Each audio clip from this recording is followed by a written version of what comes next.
No, this is wrong. It is my duty to act in your best interest, and it is why I can no longer condone this unjust occupation. They wish to intimidate us, to scare us, but we shall not cower at their acts of oppression.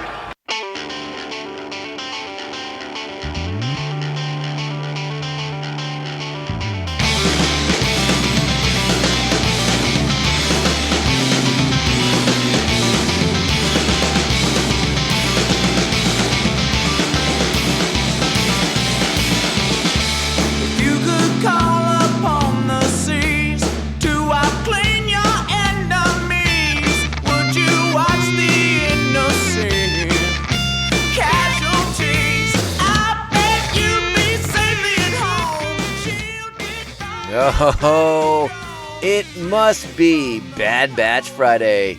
Greetings, Bucketheads. Mayvar Tigar. Welcome to the 69th Separatist Saving episode of Mandovision. Nargai Tom, and thank you so much for checking out this small, independent Star Wars podcast. Remember, the best way to reach out to us is always via social media at Mando_Vision on Twitter and Instagram. You also have the possibility to email the show. The possibility, the opportunity, the choice. Email us, mandovisiontom@gmail.com. Please be sure to like, subscribe, and share the show with all the other Mandalorians in your covert. If possible or so inclined, best way to support the show is giving us those sweet 5-star reviews. They help small independent shows like us stand out, not get lost in the shuffle, and punch the evil algorithm right in its throat. All right, we're back. Like I said, it's Bad Batch Friday. We're here for Season 1, Episode 10, Common Ground. Ooh, we got some stuff to talk about with this one. This episode is getting kind of blasted online as being a filler episode. And, I guess I see their argument for that, but I got some things to say about the show that I liked this episode.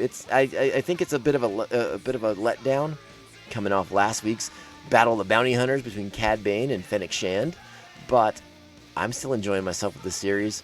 So I think those criticisms are a little unfair, but we'll talk about that a little bit more. So we got to get into the show proper, and the best way to do that. You know what you have to do. You know what time it is. It's time. Strap on your buckets. Let's go. So, when's our next mission? With 2 bounty hunters after you, it'd be wise to keep a low profile. Tech's right. There's too much heat on us right now. Ha! They never stopped us before. The kid's been through enough. She needs a break. She seems fine to me.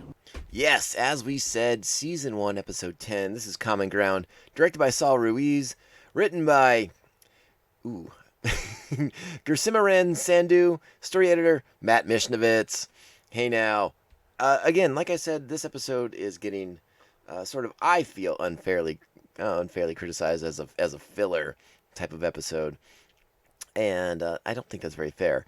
So our plot description for this episode: the Batch has their ideology challenged. And yes, we will be talking about that momentarily. But we have a really nice cast in this episode, aside from the usuals, who I'll read their names off all in a minute here. But I was delighted to hear the voice of Alexander Siddig in this episode. I'm a big fan of his. I'm a big fan of Star Trek Deep Space Nine. So having him be on this show, I thought was really, really cool. And I was really excited to hear that. So yes. But as we go down the order, D. Bradley Baker once again as the Bad Batch and the Clone Troopers. Michelle Ang is Omega. Liam O'Brien is back as Bolo. Shelby Young is Captain Bragg. Rhea Perlman is back as Sid. Cyan Clifford is GS8, the nice protocol droid. Sam Riegel is Ketch, and Alexander Siddig is Senator Avi Singh. And yeah, so this episode starts off with we go to Raxus, a planet we've not seen in quite some time on the show. I think the last time we saw Raxus was back in the Clone Wars, and they are a. We will find this out through the course of the episode, in case you don't remember Raxus if you're new. But we find out that Raxus is one of the Separatist worlds. And at one point during the Clone Wars series, I think it was the home of the Separatist Senate at the time as well. So they were neck deep in the Clone Wars as far as getting away from the Republic, starting to be their own place. But like many of the other planets that aligned with the Separatists, they didn't know the sort of conflict they were getting involved in. I mean, they were probably a planet that was being choked by Republic regulations and taxations and all these other things that we sort of saw in A Phantom Menace. Sort of like the reason why so many planets were rebelling against the Republic and wanted out and wanted the ability to govern themselves. And, this episode is called Common Ground because we have to have our former Republic, troopers, our former Republic commandos, if you will, rescue a former separatist and realize that the old ways are gone. The Republic versus the separatists, that battle's over. It's now everyone who cherishes freedom versus the Empire.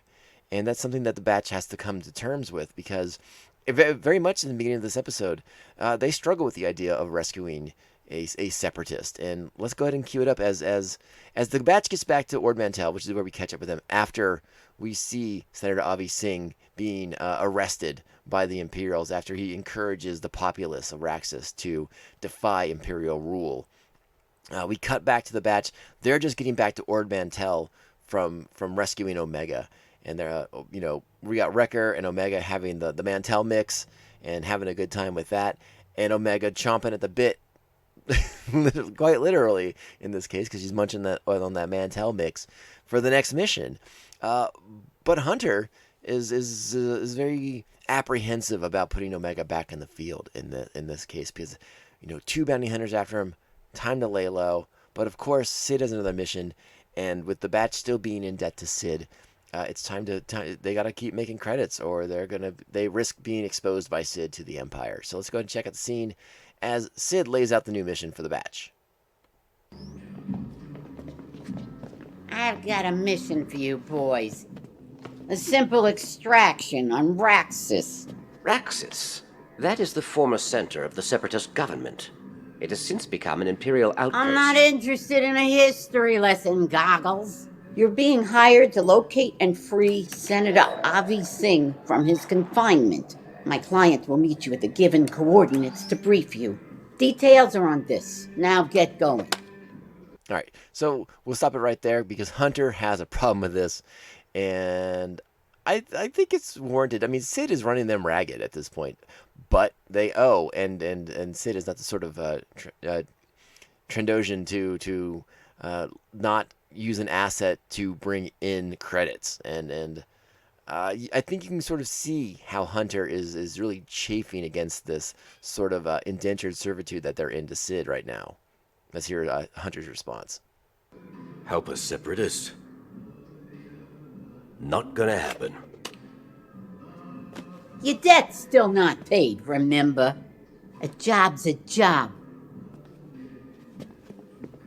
So Hunter goes to take Sid a little away from the rest of the group, away from Omega, and they're going to have a little bit more of a chat here. I am not bringing Omega to a planet swarming with Imperials. So leave her here with me. I'll keep an eye on her. I don't exactly trust you either. Good, you shouldn't. But if keeping the kid safe means more money in my pocket, it's in my best interest to do so, isn't it? If anything happens to her... Yeah, Bandana. Just get out of here, will you? I really like her calling him Bandana.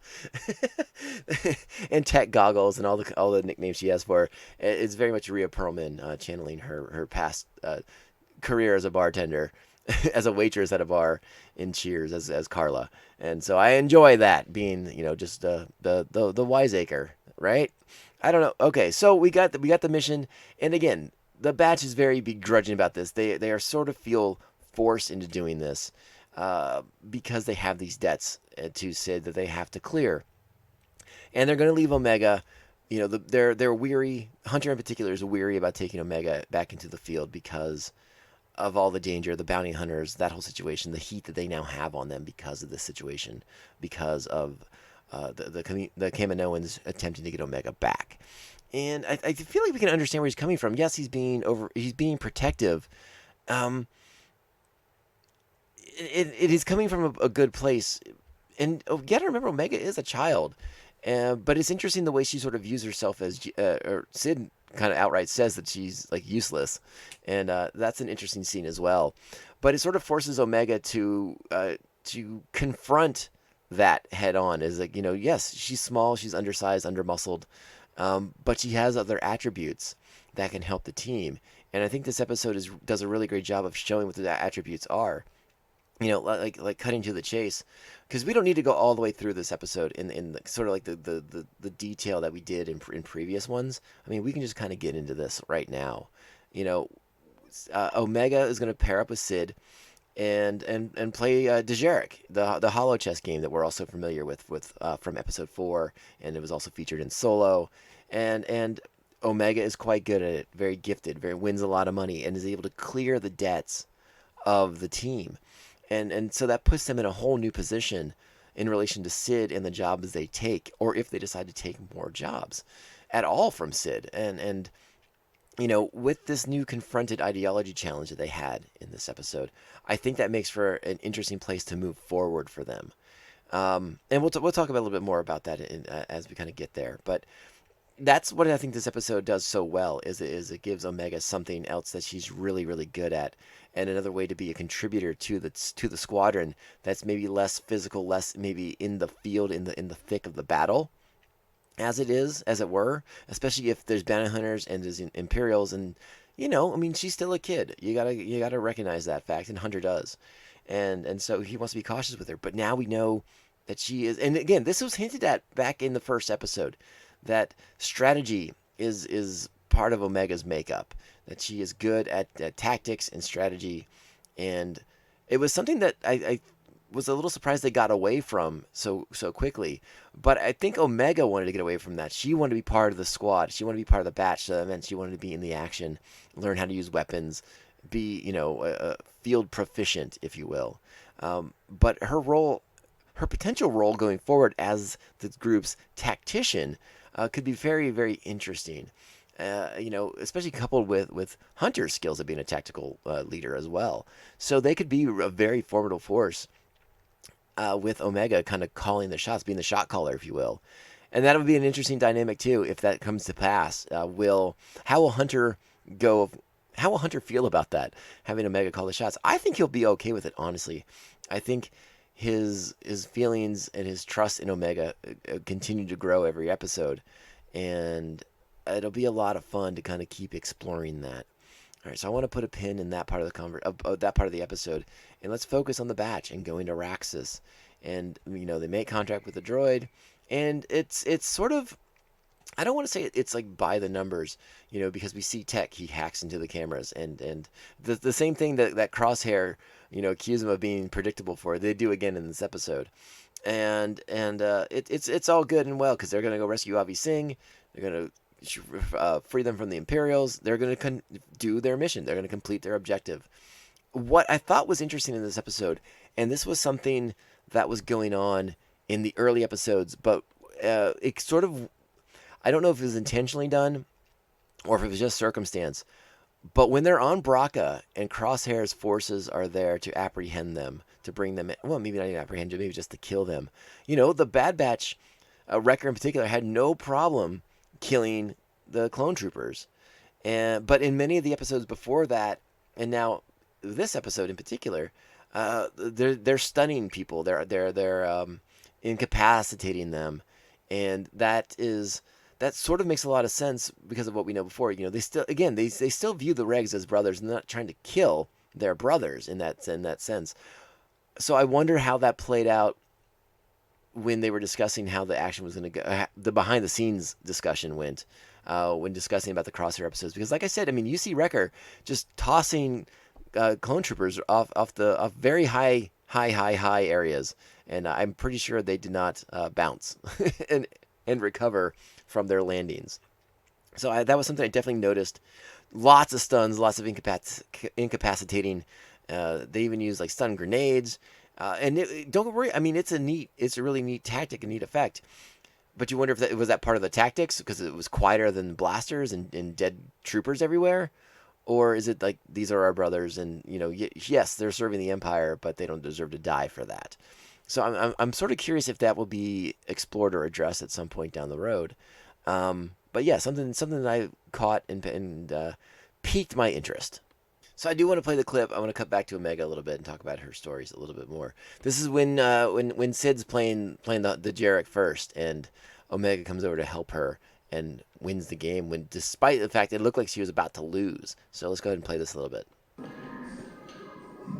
How'd you know to do that? It's a strategy game. I'm good at strategy.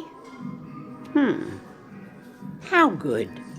Enough to win a few matches for some money? Depends. What's my cut? There you go. 30%. I like the negotiations here. 60.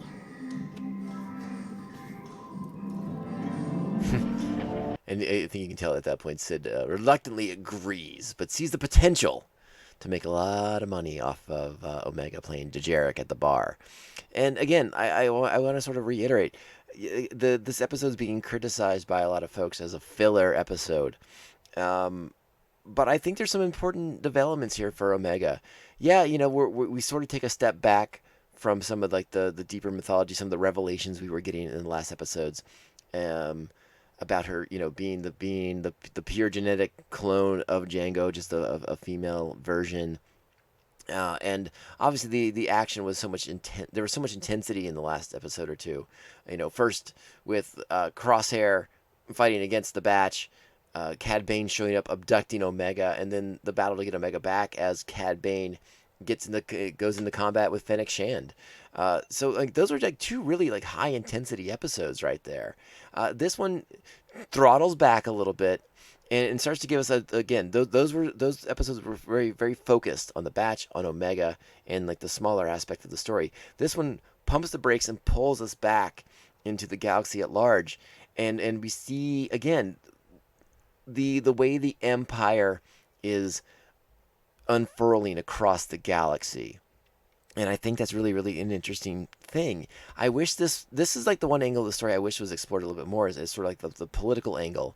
And I understand that, this is sort of an all ages Star Wars show, so you can't throw too much politics in there because kids don't understand it, or they just don't care. It's probably more like the case.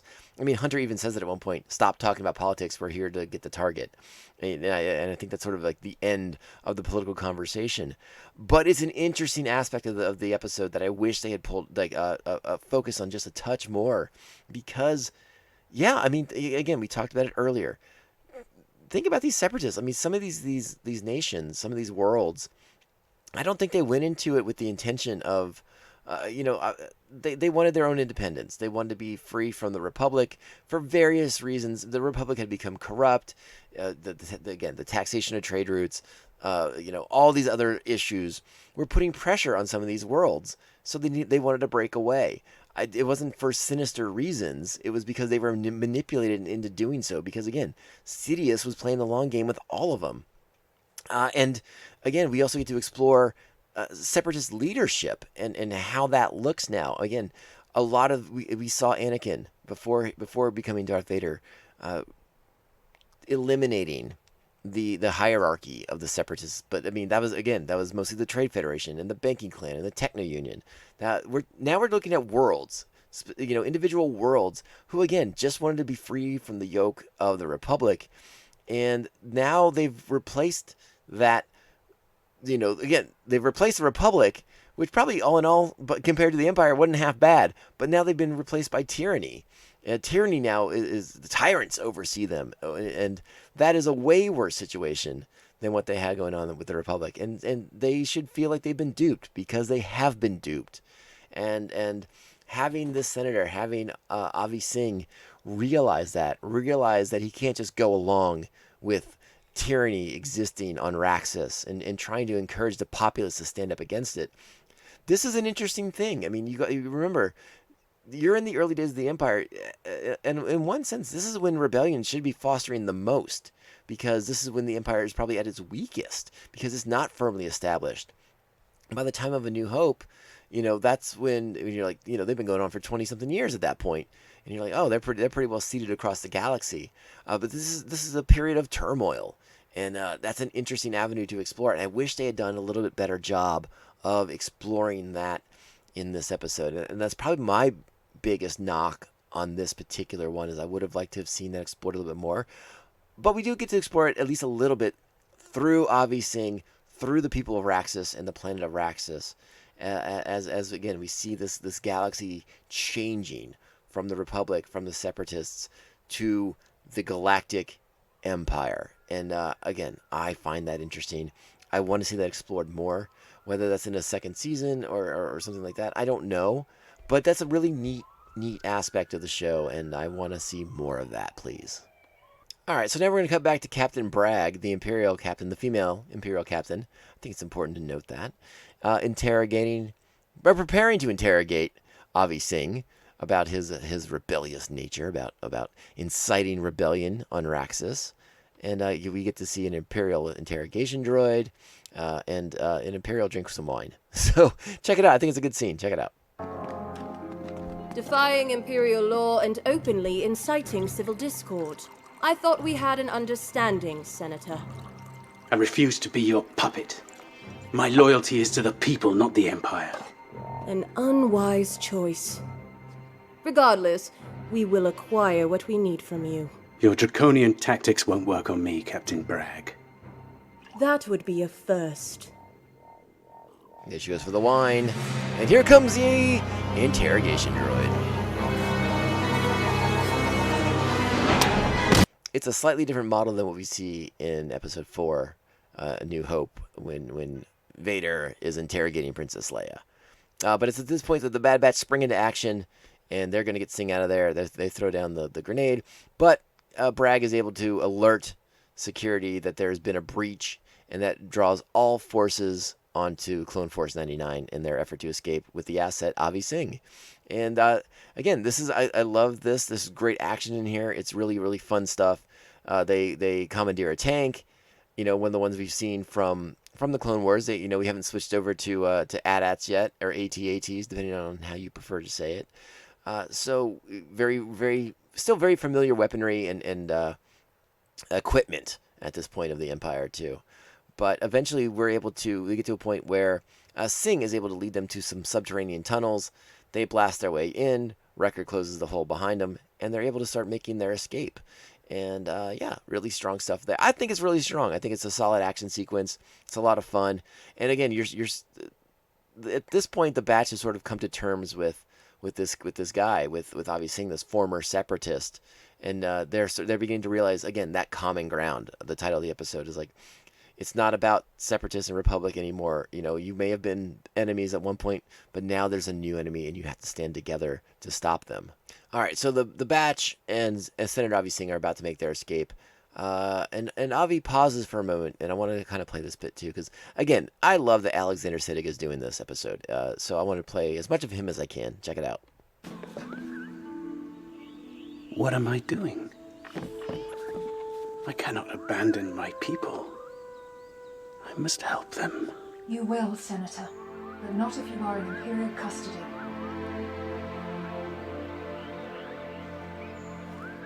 She's right. Live to fight another day. And that's Echo saying that. Echo, who's the most verbally opposed to this mission. All right, so they're going to board the ship and head back to Ord Mantell. And we'll kind of check in with Omega and Hunter's closing scene in a little bitty bit. But I also wanted to, I meant to mention this earlier. Senator Avi Singh has got like this weird kind of like laser monocle, and it's very interesting. I don't know how practical it is to have that on all the time when you're on the run. I don't know if his eyesight's that bad that he needs the laser monocle on all the time. But it gives him a very distinct intergalactic Mr. Peanut look, and I respect that. I respect that look quite a bit. All right, so let's go ahead and play the clip. They're back at Ord Mantell. They come into the bar as Omega is winning another game of Dejarik, And Hunter not real stoked about what he sees. But Omega has an ally this time in Sid, which is a really interesting turn considering they were sort of not necessarily adversarial at the beginning of the episode, but they seem to have reached an accord at the very least because Omega is proving her usefulness and Sid's profiting. But so is Omega, as we will find out in the clip. Here we go. I told you to keep a low profile. This is the opposite. Ease up, Bandana. Omega made enough money to pay off the debt you boys owe me. So try showing a little gratitude to my friend. You did good. Senator, glad you made it. All right. So yeah, we're gonna check out the other part of that clip in just a second. But again, a nice turn of events for Omega and Sid's relationship right there. I really like that. Okay, so obviously this is a podcast. This is an audio format. You will not see what happens a minute ago. But everyone's kind of moving off. The batch is moving off. Sid and Avi Singh are moving away. And as the batch is moving past Hunter, Wrecker gives him a good shoulder bump for being kind of mean to Omega. Actually, fairly mean to Omega. So that's and Hunter knows that, and Hunter feels bad about that after the information he just received. So let's kind of play the last little bit of the clip here. You really paid off our debt? I wanted to be useful, even if I couldn't go on the mission. How about we put those strategy skills to the test? One match. If you win, then no more sitting out on missions. And here we go. You ready for this? Are you? And all right, there it is. That's where we're going to end up. And I think it's a safe bet. I'm going to go out on a limb and say that Omega wins the Dejera game and would be on the missions going forward. But again, her role may be very different moving forward. You know, Hunter might now be able to see the extra value that she is as a tactician, dictating the moves and telling them, feeding them intel, basically. I don't know, just sort of like a battlefield general in a sense, giving her the intel, and then she decides the proper course of action for them. It may not be a case of child endangerment for much longer. We'll see how it goes. That's one thing we haven't really talked about with Omega going into these missions. It's like, I guess they don't have child endangerment in the Star Wars galaxy. But, hey, whatever. All's well that ends well. Again, this episode is being criticized. It's being called filler. I think there's some nice moments in this episode. I do not think of it as filler, as an episode that's just kind of there to exist between like the mythology-based episodes or the world-building episodes or just like the high-intensity action scenes. I think there's some solid pieces in this episode, and it's enjoyable. I wish they'd spent some more time in the political aspect of the show, but again, the show's not geared for me. It's geared for everyone. So I think we'll get a chance to explore more of this rollout of Imperial tyranny as we kind of work our way through the galaxy, as we sort of see it. But it was important for the batch to see it from a different perspective, that separatists aren't the enemy anymore. It's you are with the Empire or you aren't. That's the new battle line. That's where they have to figure it out. If you're on the side of the Empire, you're on the side of wrong. And they need to be able to make that distinction now. They need to sort of understand that separatists, again, like Raxus, were promised something, were lulled into something, were duped into something that was never going to be delivered to them. And I think this episode was a good place for them to learn that. So yeah, so hopefully they have a more open opinion of former separatists who are now just under the boot heel of the Empire, like everybody else is. Unless you are a conspirator world, and then you're just part of the problem. You're just part of the problem. I like this episode enough. I give it a 7. I could probably be persuaded if you got me on a bad day, I'd probably say a 6. But I think a 7 is solid enough. There's enough nuggets here that I really liked, and again, enough character stuff here that I really liked. I liked Omega maybe finding a new role in the squad that wasn't based on her having a blaster and being in the field necessarily. Though I suspect she will find plenty of opportunities to get into the field, particularly as she grows with the batch. Maybe she'll come into her own a little bit more physically down the road. But for now, potentially a role as their strategist, tactician, whatever you want to call it. So I dig it. I dig it so much. I want to get out of here. Let's wrap this show up, all right? Because that was the Bad Batch. Bad Batch Friday is at an end. But don't worry, on Monday you'll have a new episode of Star Wars The Clone Wars rewatch series. And that's going to be a lot of fun. We have Lightsaber Lost coming on Monday. Get ready for that. And then the following Monday, we kick off a big one. We kick off the Mandalore plot. And I am so excited to talk to you all about the Mandalore plot. Don't